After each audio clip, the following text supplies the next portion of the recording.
Lessons are on the very back row there. If you missed one, or if you came in and got missed, you can pick those up. Let's see. Thankful for our visitor this morning, and just kind of as a way of an announcement, this is I always try to announce it when we have folks that might be expecting a normal Sunday school class when they show up here. With me up front, it's A, not going to be normal, but B, we've picked a subject matter that we've already gone through all the biblical foundation part of, and now we're on the practical side of. And we're matching those up, of course, because if without the biblical foundation, the practical stuff doesn't work. But we're very focused on the practical stuff, so if we don't get into a lot of deep scripture, we've already done that. So don't shoot me if you go back to your home church and go, wow, you'll never believe this place I went to. You may say that anyways.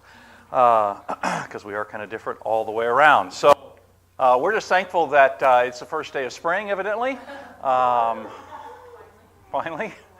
So I don't know what it's like in Tennessee, but this is about the first day we've had of any kind of weather like this. So we're just really excited about it up here. First day I've been in a short sleeve shirt, so I'm even super excited. I was able to kind of take those shirts out of my closet and dust them off and start using them again. So that's good. Okay, so this morning our lesson is, last week was setting up an emergency fund. We're talking about biblical financial management. And this week, of course, we're going to talk about that four-letter word, debt, right? That's the four-letter word, the thing that just encumbers all of us. That we learn through scriptures that debt is what? Bad, right? Those who are in debt are like what? Slaves. Yeah, debt is slavery, right? It makes us master to somebody else, right? And remembering that where our heart is where our money is, and vice versa. They go hand in hand.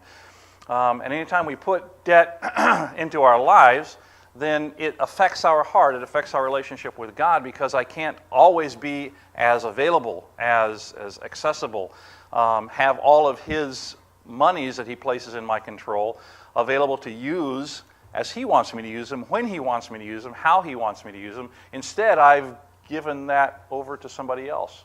I've made MasterCard my master, so to speak, right? So today we're going to talk about debt. We're going to talk about what it takes to get out of debt.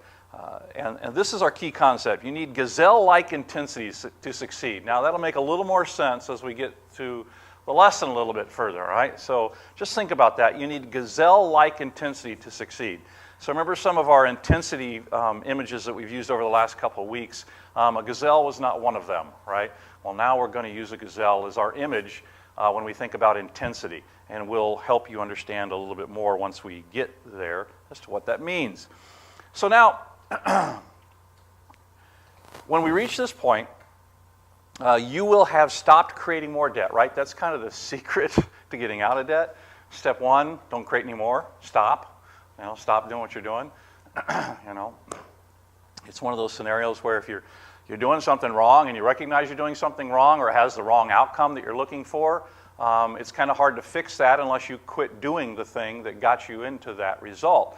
And so step one is, when we get to this step, when we get to step number two, when we've got our emergency starter fund set aside and available to take care of all the Murphys that pop up, then we have stopped doing the thing that has caused us to get here, that is creating more debt. How do you do that? How do you stop creating debt?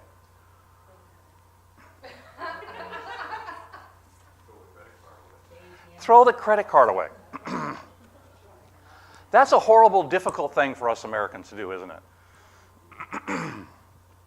I remember getting my first credit account. Do you remember what your first credit account was? It may not have been a credit card, but do you remember where was yours?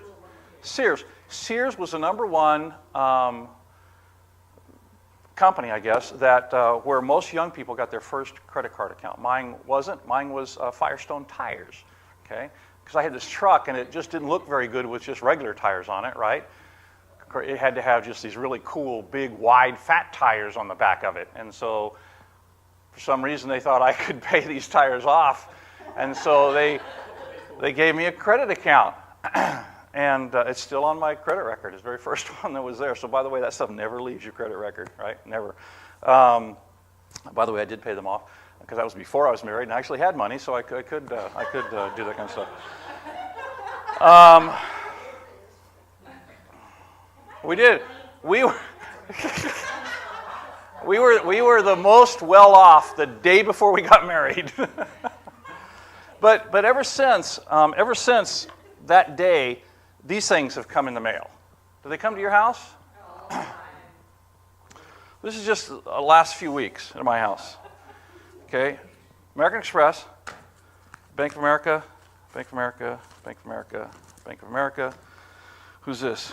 Capital One, Chase Inc., whatever that is, Chase Inc., that must be popular. Citi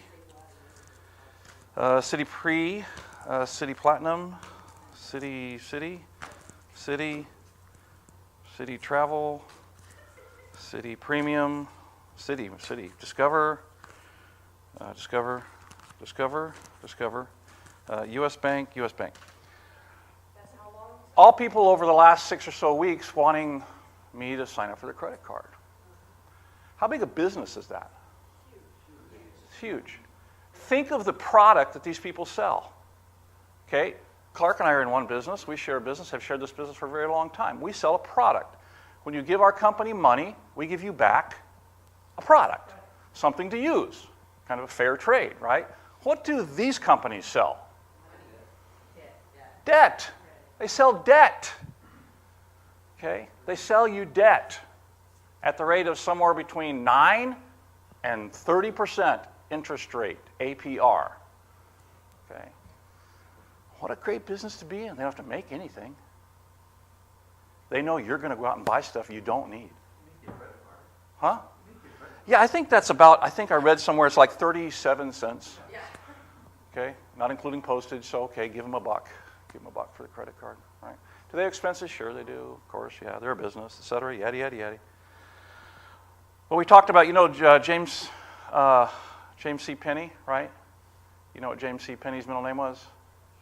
Cash. James Cash Penney. He abhorred credit, okay? Yet J.C. Penney is one of the first big retail outlets to get into credit cards, even before Sears. Sears, their first several catalogs that you used to get, said buying on debt is dangerous. Pay cash at our low price. Buy cash from us. They make more business with credit cards than they do with their merchandise. GMAC, okay, who finances your Chevrolet products? Chrysler Finance, okay. Who finances your Chrysler products? Toyota Finance, who finances your Toyota products? Ford, last company to get into credit because their founder abhorred credit. Just abhorred it. Said it was the worst thing in the world. Said it was going to ruin the common man. So what do you got to do?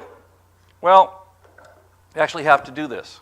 You actually have to take these things, right, and you got to cut them up, just like this. Okay? No, this one's Liz. This is hers.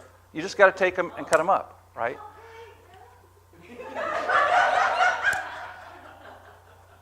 those actually valid? Yeah.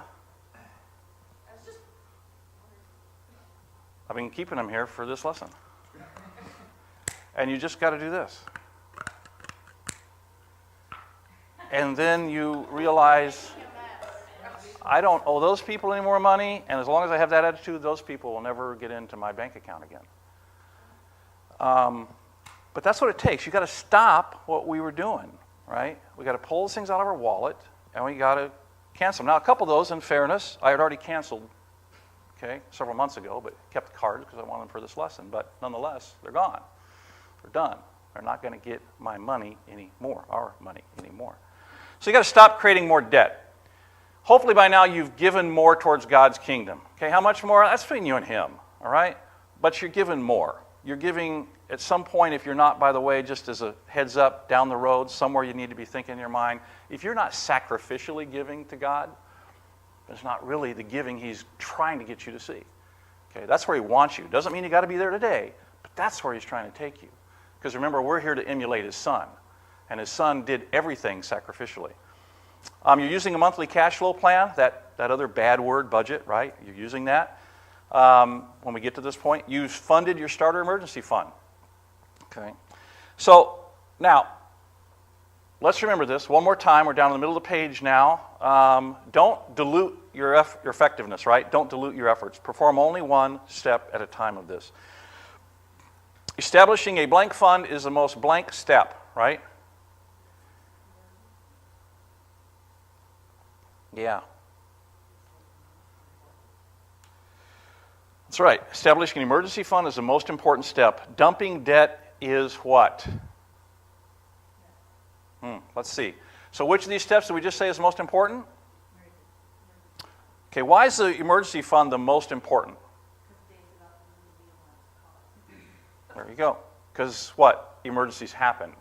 Problems come up. And if you don't have anything in your savings account to go draw down on when that emergency comes, what are you going to do?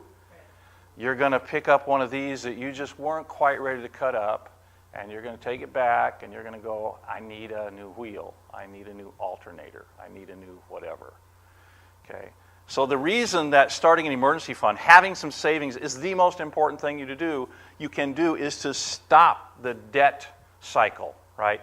Is to give you some distance, some cushion between you and continuing that unending cycle. So if that's the most important part, then what do we know is the hardest? What's the hardest of these steps?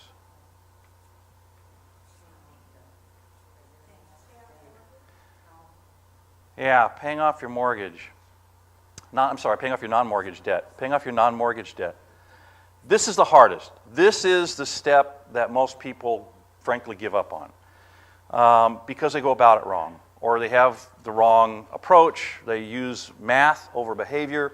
They just make some mistakes about trying to pay off their debt. So dumping debt is the hardest. It takes the most effort, and it takes the most sacrifice. And those are two words that we don't like. We don't like effort, and we certainly don't like sacrifice, right?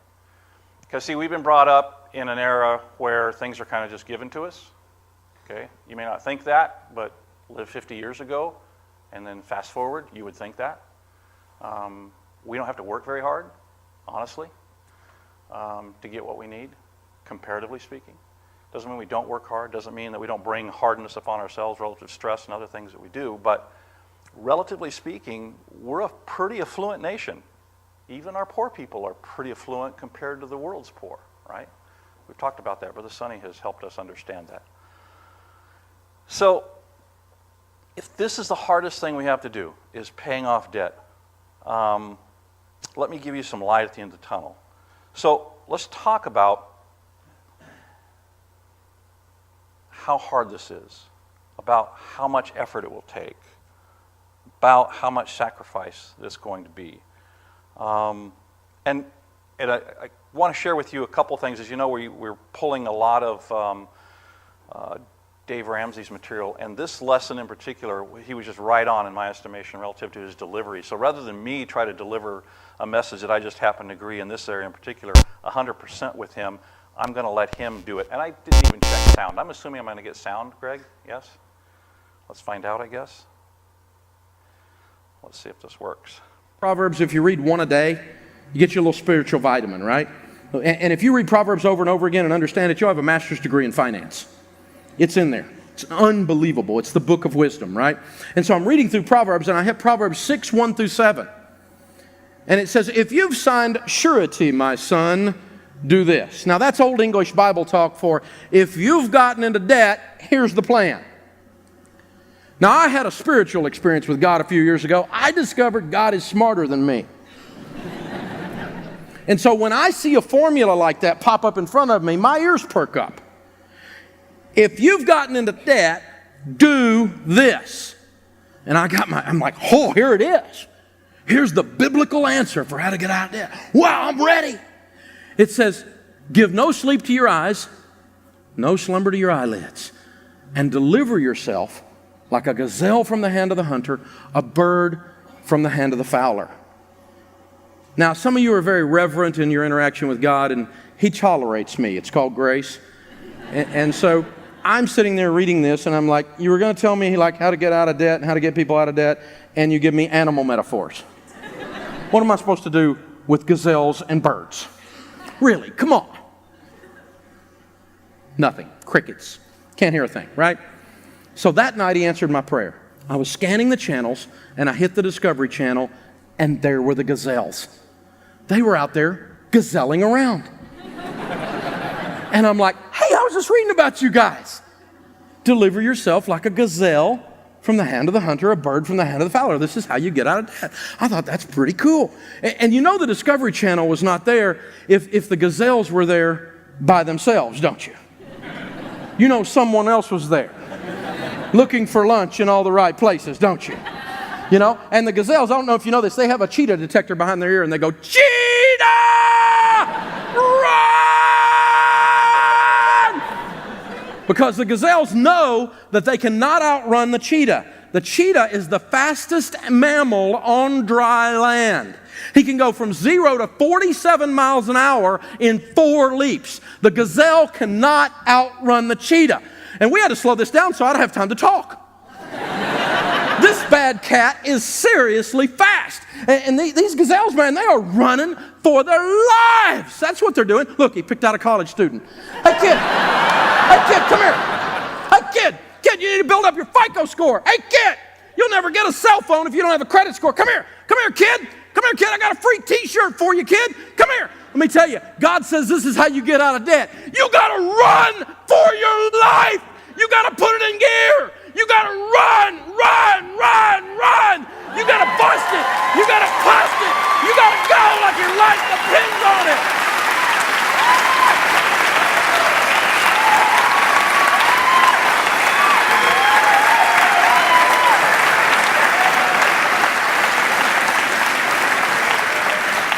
You got to have gazelle intensity. You got to put it in gear like you've never put it in gear. You can wander into debt, but you cannot wander out. You got to have this sense of passion, this sense of attack. Here's an interesting thing. God does not make mistakes with metaphors. As I got to studying this, it's very, very interesting. The cheetah only catches the gazelle, even though the cheetah is faster. He only catches the gazelle 1 out of 19 chases. I got to thinking, I wonder why that is. And then it hit me. Motivation. One guy's trying to have lunch, the other one's trying to stay alive. You got to have this sense of gazelle intensity to get out of debt. When you get that stuff boiling up inside of you, when you have what Les Brown says, he says, when you change your life, when you get sick and tired of being sick and tired, when you get disgusted and you have that moment where you say, I've had it. I am not going to live like this anymore. This is the last Ramsey in this family tree that's ever going to have one of those collectors call our house unless it's a wrong number. We're done. We're changing this thing. You got to have that sense of power.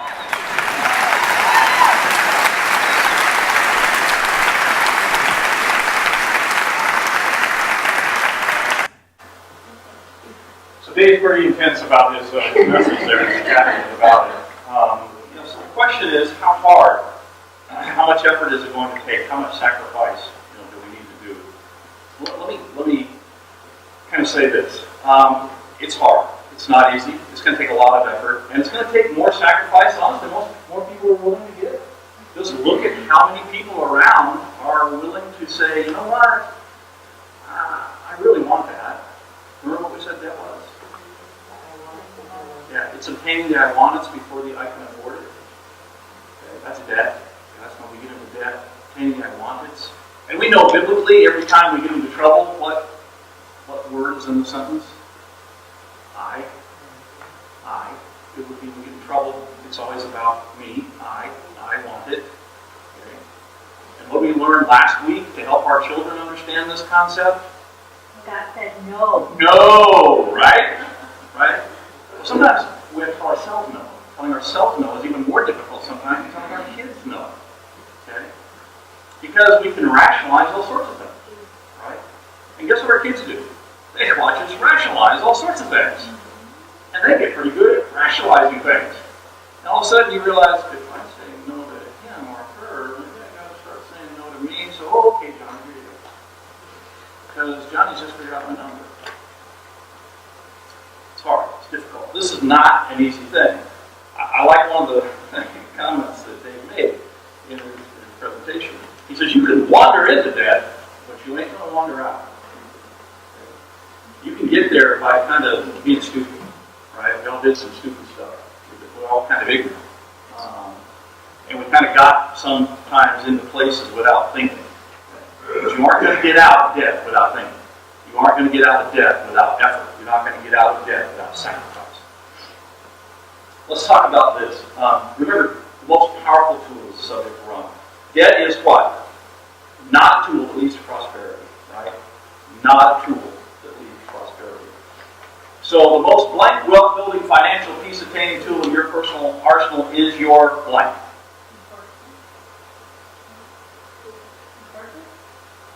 Important, right? What's the next word? What's that last word?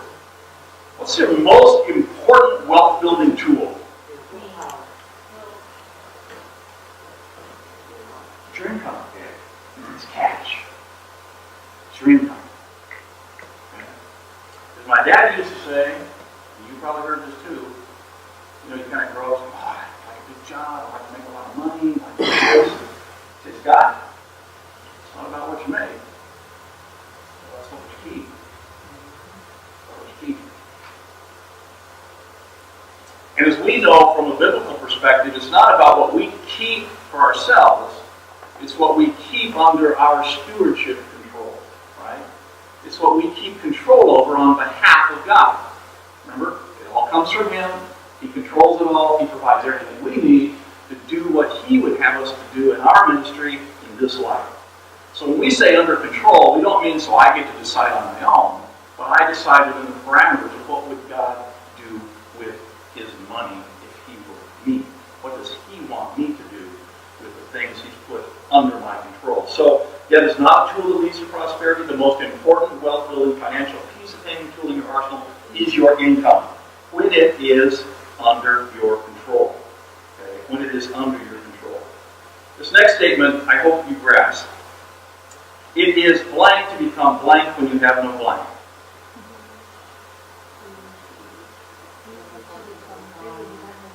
It is easy to become wealthy when you have no payments.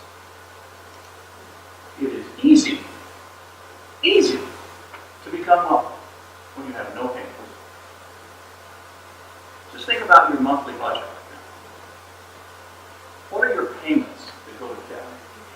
Including your house, credit, whatever debt you have. Think of how much money that is. What would you do with that money if it was all of a sudden available to use as you choose? We'll talk about compounded interest, but you could be pretty wealthy pretty quick. Pretty wealthy pretty quick. And we're not talking wealthy for the sense of being wealthy, are we? Remember the 7 steps, right? What we're talking about? When we get to the 7th step, wealth building is for a purpose. It's not to go, look what I got. It's not the rich man saying, oh, I got more stuff, I'm going to build a bigger barn. And God's going to say, thou fool, tonight your soul will be required of you. He was upset that the man was rich. He was upset that the man was selfish. He was trying to consume all that God had blessed him with upon himself. So our reason for getting wealthy is not to keep it ourselves, not to hoard it, but to give it away to people who need it, to ministries who need it, to churches who need it. So it is easy to become wealthy when you have no payments. Where am I? I'm right here, but where am I in the lesson? Thank you. Okay, all right. So the most important part of the process, in paying off debt, we are more concerned about modifying what? Behavior. Than we are about applying the correct what? Math. I'll do that. Okay. So we're more concerned about modifying our behavior than we are about applying the correct math. There are people who are going to tell you, well, mathematically you should do this. I'm going to tell you, forget about that. Ignore it. Doesn't matter. Because mathematics isn't what got you where you are. Because see, if you were a math genius, you would never go into debt. You realize real quickly, that's stupid. That doesn't pencil out. Okay? So you didn't get into debt because of bad math. You got into debt because of bad behavior. That's how I got into debt. That's how we all get into debt. Okay? Bad behavior. Maybe I want this before I can afford it. Right? So, in paying off debt, we're more concerned about modifying behavior than we are about applying the correct math. Put differently, behavior is more important than math. Behavior is more important than math. You need a drastic change in your behavior to succeed. I don't know how many times I can put it in the same 3-line sentences. Behavior, right? Behavior. That's what we're talking about modifying. Is we need drastic changes in our behavior to modify our success. And remember what I keep telling you over and over again, that financial success is 20% what? What? Your financial success is based 20% on your knowledge and 80% on your behavior. All right, so let's talk about how we get out of debt. This thing called the debt snowball. I'm not sure who coined this phrase. It's been around a while. Ramsey used it, but there's lots of other good Christian financial advisors who use this approach. So it's not just a Dave Ramsey thing. In fact, when I started this process, we saw it in a completely different context and thought, that makes sense. It's something I can figure out. I get that. I understand that. Okay. So it's simple, straightforward, etc. So again, here are the 7 steps listed out for you. Okay. Now, rather than me walk you through these, and we'll come back and review them, Dave does a more succinct job of doing it, so I'm going to let him do that. All right. So we'll see if he can. It's worth reading. So what are we going to do? How are we going to work this thing? Well, there's a form there in the back of your book that we apply to this process. With the gazelle intensity, with that extra work, with that prayer, with selling stuff, everywhere we can get money from, we're going to start throwing it at these debts in baby step 2. Now, baby step 2 is pay off all of your debt except your home using the debt snowball. Now, the debt snowball form looks like this. You list your debts smallest to largest, you pay minimum payments on everything but the little one, and you squeeze every dollar out of any part of your life you can at baby step 2, and you're throwing it at that smallest debt. We're not investing yet, we're not doing any savings at this point, we're gazelle intense attacking the debt as hard as we can go, as fast as we can go. Now, and so this is Joe and Susie's debt snowball. The first thing they do is they pay off the $50 bill to Diagnostic. I don't know who Diagnostic is, but if you drive near a hospital, you have to pay them $50. So the minimum payment on that is $10. They pay it off doing a garage sale, so they don't have that $10 anymore. So when they get to the $460 hospital bill, that's $38. They take the $10 and the $38, which means they're now paying at least $48 on that. Every time the snowball rolls over, it picks up more snow. When you pay off number 1, you take the payment from there and put it on number 2. When you pay off number 2, you take the payment from there and put it on number 3. And so every time it picks up more snow. When we pay off Home Depot or start paying on Home Depot $770, that's a $45 payment, but we freed up $48, so now we're putting $93 on the debt. Now when we get down to Chase Visa, we got $3,300 owed there. We're going to take the $93 and add it to the $150, which is the normal payment. Now we're paying $243 on Chase Visa. When we pay that off, we got that $243 plus the $310 car payment on the $6,400 car loan. So now we're paying $553 on that. So every time this thing rolls over, it picks up more snow. Every time you pay off a debt, you got more money to pay on the next debt down.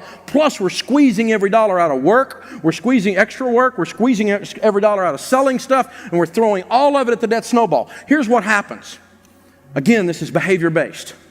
The first time you pay off that little debt, you go, well, that's interesting. Then you pay off another one, you're going, this is pretty cool. Then you pay off another one, you're like, this might work. Then you pay off another one, you're like, hey, baby, get in here, look at this. This is going to work. And by the time you get to the bottom, you're totally in gazelle mode because you're believing it's going to happen for you. You get fired up because you start to see it. We're getting traction in our finances for the first time in our adult lives. I mean, you are ready to attack then because you're winning. When you win, it adds momentum to the program. It adds momentum to your behavior change. It adds momentum to your life. And that's what we desperately need in our finances. We've had negative momentum culturally for so long where our money is going to other people. And it's time for that to stop. Okay, so see how simple it is? Remember I told you? Simple and easy, aren't the same thing, are they? And we talked way back when we first started this class, is most things we would talk about would be simple. Very simple. We weren't going to give you any earth-shattering, here's this formula, you follow this mathematically, et cetera, et cetera. But we talked about how simple things are. Remember the great book, most things we learn by the time we're in kindergarten, right? And most folks tell us that's pretty true. We've kind of set a pattern for our lives at our very young ages. And they're the very simplest things. And we base most of our life on those very simple understandings. But yet we somehow seem to rationalize our way out of them when we get to this thing called debt. Debt is very simple. It's this idea of paying down and getting ourselves freed from the slavery that encumbers us so that we can do what God would have us to do. So let's review, all right? So Dave walked us through it, but let's go through it again now and talk about each step a little bit. Back to our lesson here. First of all, how many of you know how much debt you have? Okay, not all of you. Okay, figure it out. Okay, figure it out. This process will have to help you figure it out. You need to know to the dollar. Okay, to the dollar how much debt you have. Because how do you know if you're making progress or not? And I know you don't want to go through that step. I didn't want to go through that step. Because I treated all of them as independent entities, right?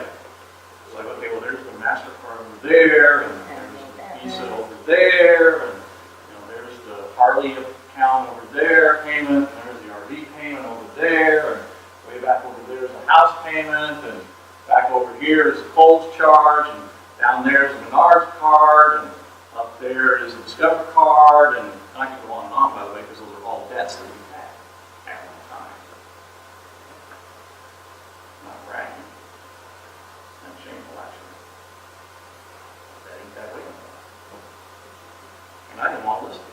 Because I knew I wouldn't like the number at the bottom of the page. And I knew it would scare me to death. But the fact is that most of you need to get scared to death. Most of you need some gazelle-like intensity. The cheetahs are coming. Okay? And they will win. Because if you let them come after you and after you and after you, even though the odds may be in your favor, 1 in 19 is in the cheetah's favor, that means 18 in 19. Oh, good. Odds are in my favor. But that says every 19 times you do it, cheetah's only got to catch you once. And you're literally dead meat. So, go through this process. Is it painful? Yes. That's part of the hard. That's part of the hard. Okay? Because we'd rather just kind of ignore it. You can't wander out of debt. List your debts, smallest to largest. And I mean all of them. All of them. Everything. The only thing you get to leave off this list is your mortgage. Okay? And after you list all this, you ought to add that to the very bottom under a subtotal of these debts and go, holy smokes, when you measure mortgage. Okay. But at least your mortgage we'll talk about later. But it's all those other debts. So on our list, it's Dr. Smith, we owe $84 to, that's just been sitting out there that I've not done anything with, and I've been paying on it forever. And oh yeah, don't forget that $500 loan from mom and dad, or whoever it was, from Billy Bob, Acme Oil Company, your Visa card, your GMAC finance, your student loan, and don't forget Joel's mortgage company, all the way down to the bottom. Get them all listed. We're only going to pay attention to everything above Joe's mortgage company, right? For right now. But get them all listed. You need to know where you stand financially. Okay. So we do that. We list them all from the smallest balance to the largest balance. Now, as you do that, you're going to learn a lot about yourself. You're going to have to spend some time. This will take you, just set aside a morning to do this, all right? And get all this stuff filled out. Do it with your spouse. Number 2. Find and make all the extra money you can. We went through that in emergency funding, but remember by now, you've already gotten your emergency fund, you've had maybe a garage sale, you've done whatever you need to do, but trust me, you haven't been intense enough yet. Okay? You have not yet been intense enough. Now's the time you get to make some pretty tough decisions. Okay, some pretty tough decisions. Share a personal story with you. We got here back to Wisconsin, realized how bad things were getting financially for us. We're supposed to get better. That's Murphy, right? Murphy's working. Things don't always quite work out like they were supposed to, right? So we get back here. We have this this nice Ford Explorer, we have a lease, and it's like, we're looking at it going, wow, we're going to be leasing that thing for a long time. You see, when I left California, my company paid for that, and the company's not there anymore, and so we're paying for that. And so we had a decision to make.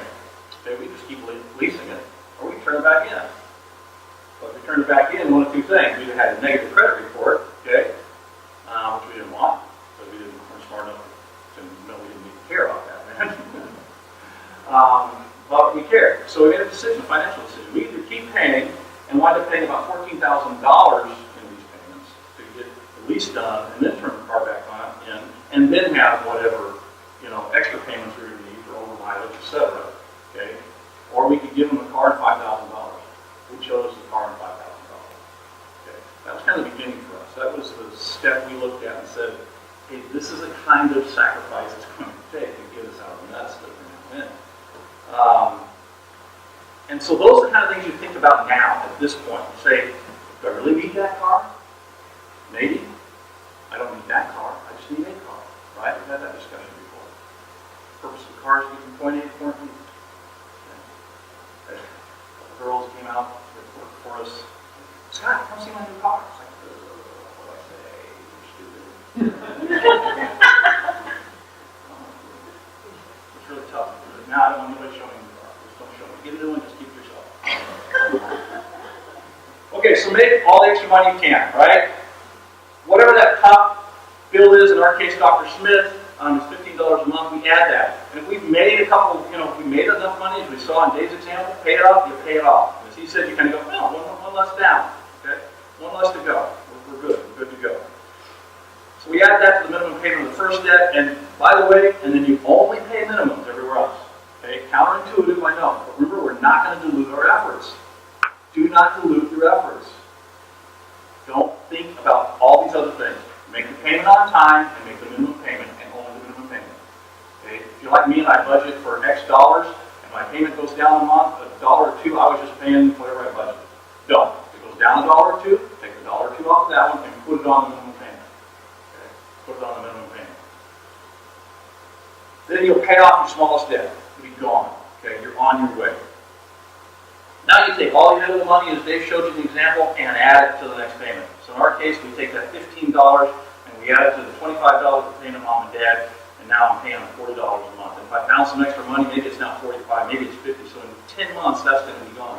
Let me tell you another phenomenon that happens here. I can tell you when this starts to happen and it starts to catch hold, you'll start finding extra money. Now that may sound odd, but you will.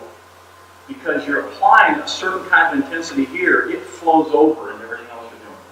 All of a sudden you're going, do we really need that one? Because that one there is 30% less.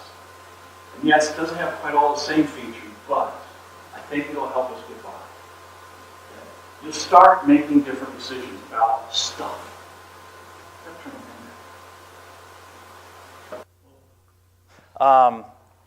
So you'll start making different decisions about stuff, and all of a sudden it's like, hey, we had budgeted so much for clothes. We're not using that much for clothes anymore. We're not spending that much on clothing anymore. We're not seeming to spend as much at the store shopping for food anymore. It's not going to go down in half, but you're going to start to notice a decrease because you're paying attention. Okay, psychologists will tell you that any problem that you pay attention to gets better just because you paid attention to it. Okay? You did nothing about it. You haven't actually done something yet. You just started paying attention. This happens to us at work. Okay? If we've got a problem, we just start talking about it. All of a sudden, the problem starts to minimize. Okay? Because people are going, oh, they're talking about this. I guess we better pay attention to this. Okay? So, all available money to the next payment. Right? Pay that one off. Then what? Repeat. Okay? Just repeat, repeat, repeat. And all of a sudden, before you know it, that payment that was $412 a month, you're now paying $1,000 a month on it. Think how quickly you will chip through that thing at that rate. How quickly you will chip through that thing at that rate. So now you're starting to see the snowball really get moving and make a dent in your total debt. Okay? So now some questions that you may have. What about interest rates? I got this one at 3%. Shouldn't I just leave that alone and go worry about this one at 18%? No. Answer is no. Okay? For all the reasons we've already talked about. You want to get these wins, right? You need some wins to give you hope and to keep you motivated, okay? Trust me, those wins make you feel good. He's right about, and oh, and interesting, and hey, come here and look at this, okay? That happens. That literally happens. It's like, look where we were and look where we are now. Look how much progress we made. It's a good feeling. It's better than that other feeling, right? With, I don't want to add up my debt. I don't want to know. Don't tell me. I know what my debt is, and I know it's going whew, like this. So forget interest rates. The only time interest rates come into play is if you owe about the same amount of money to two creditors, pay the higher interest rate off first, right? Okay. So if you owe somebody, you owe $2,200 and you owe $2,100 to somebody else, pick the one with the higher interest, pay them. If you're much further apart than that, forget it. Keep it in the descending order, all right? So should I continue to contribute to my retirement? Big question, especially for a guy like me, okay? Meaning, that's coming. Okay? Huh? Seasoned, yes, thank you. Like a burnt piece of meat. Should I contribute to my retirement? Should I continue to do so? In almost all cases, the answer is no. And that's hard for us. That's really hard. Especially when I can say, but my company matches. My company matches. Now, there are some cases when this does not apply. Okay, there are some situations when you're in a situation, I'll give you the brief scenario here. You're fairly pretty young, okay? You're in a lot of debt, and I mean a lot, as compared to your annual income, okay? So let's talk about maybe you make $24,000 a year, you've got 2 kids, you're a single parent, and you have $80,000 in debt. Okay, that's a horrible scenario, okay? I don't know how you're getting by, okay? But if you're in that scenario, you're going to be in that scenario for a long time. It's the reality. Unless you do something drastic happens. You get a significant job, you marry somebody rich, or whatever the case may be. Then you can change your financial outlook. But if you're going to be in a scenario for a very long time, then yes, put a little bit of money in your retirement account, okay? Because you're going to be there for years. If we do this right, we can get through our debt in something less than 3 years. But then remember what's going to come, what's going to happen. Remember, I'm freeing up all this money.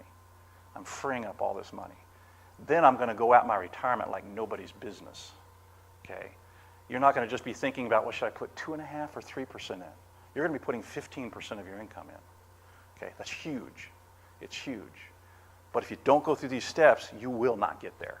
You'll continue to dilute your efforts over and over and over again, and then you're going to get to the age 67 or 85, whatever year it's going to be, whenever Social Security is going to kick in for you based on what they're going to do with the government, okay, or 110, I don't know.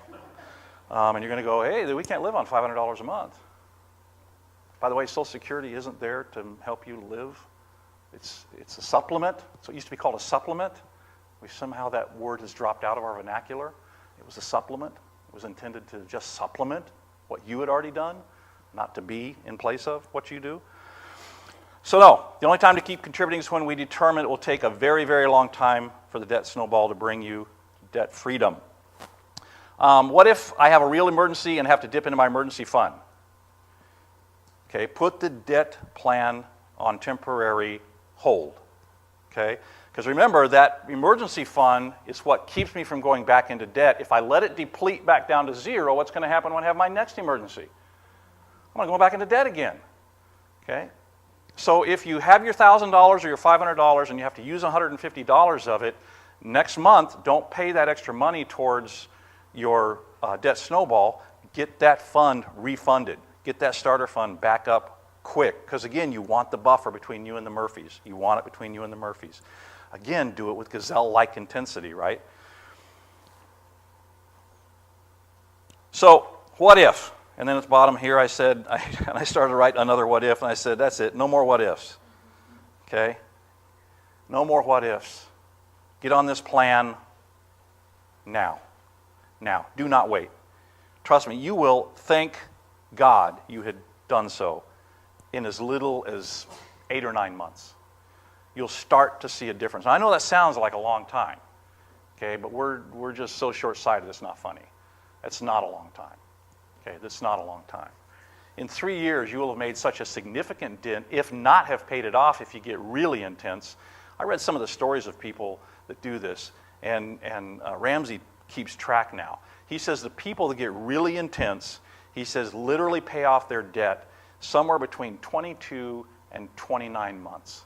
Gone. All except house, right? Everything but the house. Gone. And you read some of the stories of these people, we're not talking about they had $5,000 in debt.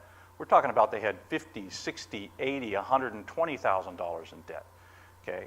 But they sold all the cars, they downsized the house, they stopped buying a house and started renting a house, they took on an extra job, they did whatever it took, and now they look back and go, man, that was a miserable 3 years. But it's over, and I'm debt-free. My father used to say, son, you're going to be 30 someday. When you get there, make sure you don't look back and go, I wish I would have. I wish I would have. No regrets. Okay? Because if you think it's hard today, put it off another year. Put it off 2. You think it's going to get easier? No, it's going to get harder. It's going to get harder. You will have beat yourself into more of a pattern, and Murphy will continue to pound at your door, and that big bad wolf will come down your chimney before you know it. So, thousands upon thousands have proven that this plan works. Okay? They've experienced debt-free living by applying gazelle-like intensity to this and the other 6 steps. The question is not, does the plan work? The question is, will you? Will you? So you can say, no, you know what? I'm kind of happy here. So then I say to you, well, if that's the case, then pull your head out, say loudly, I choose to fail financially, right? Or you can say, today I'm going to do what everybody else won't, so tomorrow I can do what others can't. Okay?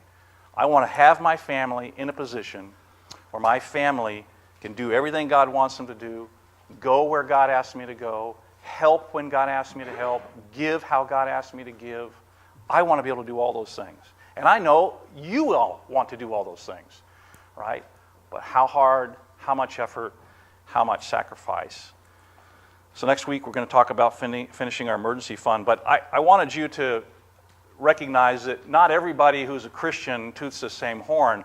And while I don't know about this next gentleman's religious beliefs, I can tell you that he's got some pretty sound biblical, there are biblical practices when it comes to managing finances. His name is, you may have heard of him, his name's Warren Buffett. Warren Buffett is the 2nd richest man in the United States. He's the 4th richest man in the world. $46 million is his net worth. I'm sorry, I forgot. I kind of tripped over my words. $46 billion is his net worth.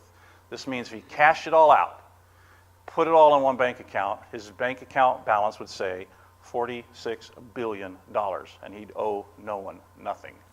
Okay? He's kind of a smart guy. The federal government comes to talk to him when they want advice. Okay? They don't follow it. Okay? But hear what he has to say. Okay? And Greg, I'm going to wave at you when to stop this, all right?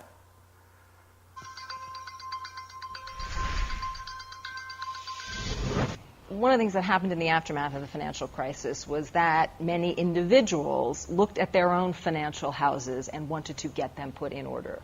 What's your best advice for somebody looking at their personal financial picture and wanting to put their house in order? Well, you never want to owe money you can't pay. I'm basically against debt. I mean, I think the average individual will live a lot happier life if they avoid.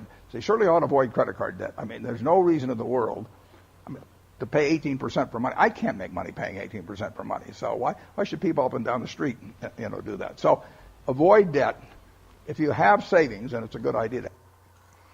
I don't know if you caught this, but on the subject of the first most important thing Warren Buffett addressed when he was asked the question, what can people do? In less than 21 seconds, he said, get out of debt 5 times. Okay. Warren Buffett does not live by debt. He does everything with cash. By the way, we would think, must be nice to have $46 billion to live the fancy lifestyle. Warren Buffett drives a 2-year-old car. Warren Buffett eats peanut butter and jelly sandwiches for lunch. Warren Buffett, he's dressed up. Okay? He's dressed up. He works on his farm. That's what he likes to do with his time. He rides a horse. Okay? He's a pretty down-to-earth guy, as you'll find most really rich people are who made that money by hard work. By hard work. Different than those who maybe had it given to them or extorted it from other people. Okay? So, not everybody that we're sharing with you today is all about they read from the Bible and came from that perspective. But it's interesting to me to know that the second richest man in the nation, fourth richest man in the world, kind of says the most important thing is don't do debt. Don't do debt. You're not going to get... He said, I can't make money if I'm in debt like that. Okay? I can't make money if I'm in debt like that. So go with us now into next week, and we're going to come back to our emergency fund, and we're going to work on that a little bit, and we're going to move into the next couple steps of trying to get financially free so we can have peace in our family financially and do those things God would have us do. Thanks. Have a great day. I got to pick up my mess.